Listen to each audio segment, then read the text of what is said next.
কি নুরউদ্দিন মোহাম্মদ জাহাঙ্গীরের নাম শুনেছেন? অনেকে শোনেন। নুরউদ্দিন মোহাম্মদ জাহাঙ্গীরের প্রথম জীবন গিয়েছে একরকম। এই সময় একদিন এক বুড়ি তার দরবারে এসে বলছে, জাহাপানা, আমি আপনার কাছে এসেছি একটা নালিশ করতে। আমার বাড়িটা আপনার এই বাড়ি থেকে বেশি দূরে নয়।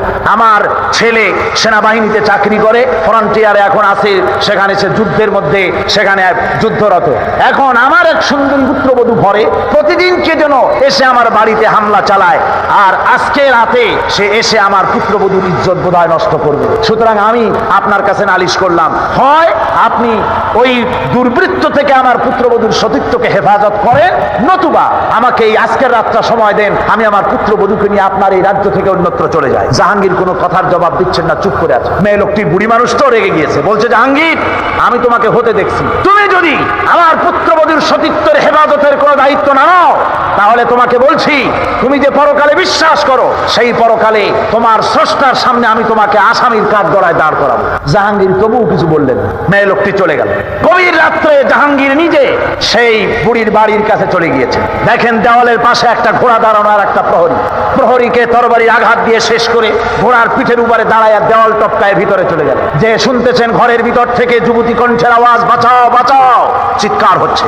বাইরে বুড়ি বান্দা একটা আলো টিম টিম করে জ্বলছে। জাহাঙ্গীর গিয়ে বলছে, বুড়ি আলো নিভাও তাড়াতাড়ি। বুড়ি আলো নিভিয়ে দিল। জাহাঙ্গীর ভিতরে ঢুকে ওই দুর্বৃত্তের চুল বাম হাতে ধরে ডান হাত দিয়ে তরবারির আঘাত দিয়ে তার ছেদ করে দিলেন।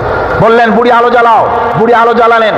এবার জাহাঙ্গীর আলোর সামনে মস্তকটা ধরে আলহামদুলিল্লাহ পড়ে হাত থেকে মাথাটা ছেড়ে দিলেন। বললেন, বুড়ি এক গ্লাস পানি লও। পানি আনা হলো, ঢক ঢক করে পানি খেলেন। বললেন, কালকে তুমি আমার দরবারে যাবে, সেখানে তোমার সঙ্গে আমার কথা হবে, তোমার পুত্রবধূকেও নিয়ে যাবে। পরের দিন জমজমাট রাজ দরবার, বুড়ি তার পুত্রবধূকে নিয়ে হাজির। জাহাঙ্গীর বলছেন, বুড়ি, তোমার বাড়ি গিয়ে আলো নিভাতে বলছিলাম, কেন জানো?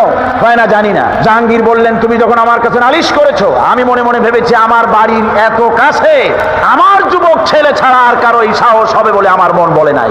সেজন্য মনে করেছিলাম আলোর সামনে যদি ছেলেকে দেখি আমার মনে দুর্বলতা আসতে পারে, বিচার না হক হয়ে যেতে পারে, হক বিচার নাও করতে পারি, সেই জন্য আলো নিভিয়ে দিতে বললাম। এরপরে তার শিরচ্ছেদ করে আলোর সামনে ধরে দেখলাম না, সে আমার ছেলে নয়, আর একজন। এই জন্য আমি আলহামদুলিল্লাহ পড়লাম, পানি পান করলাম। এই জন্য তুমি যখন নালিশ করেছো আমার কাছে আর বলেছো কিয়ামতে আমাকে আসামি বানাবে, সেইখান থেকেই হক বিচার করতে পারি কিনা এই চিন্তা এ পর্যন্ত কিচ্ছু খাই নাই, শুধু পানি খেয়েছি তোমার বাড়ি গিয়ে।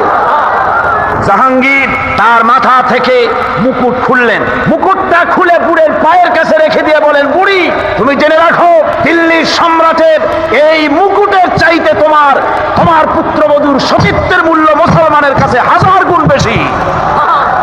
মুসলমান